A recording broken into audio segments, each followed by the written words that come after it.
Obstetrics, I said in the New York Times, my wife is mad at the way I say it, so I'll say it the way she wants me to say it. It's 98% not exciting, and 2% sheer terror. And you don't know when the 2% terror is going to happen. And it goes from being completely normal to 2% terror. Right. And when you're in a hospital, and I don't like hospitals in general. I mean, the idea, they're not healing places in general.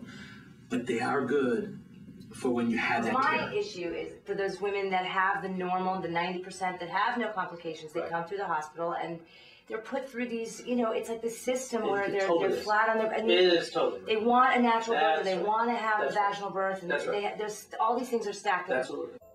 People don't have the information. When you look at obstetrics in general, there's been a series of very intense interventions that physicians have been doing day in and day out to millions of women, and there's not a medically justified reason for doing those things. Even common sense. I mean, the idea of lying down with your legs up being the most comfortable or logical position to give birth, people don't.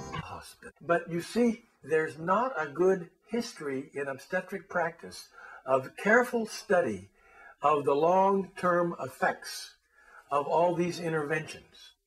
This is why, if you really want a humanized birth, the best thing to do is to get the hospital. But you see, often. Does it take much motivation? I think just their first experience or their experience in a hospital labour ward is enough for some women to say, well, I'm never going to put myself in that position again. I want to be in control of what I'm doing. I want to be responsible for what I'm doing. When I say control and responsibility, I mean it not in the terms of controlling her body, but in her decision making. And that if she's at home, she has total decision making power. There is no doubt about that.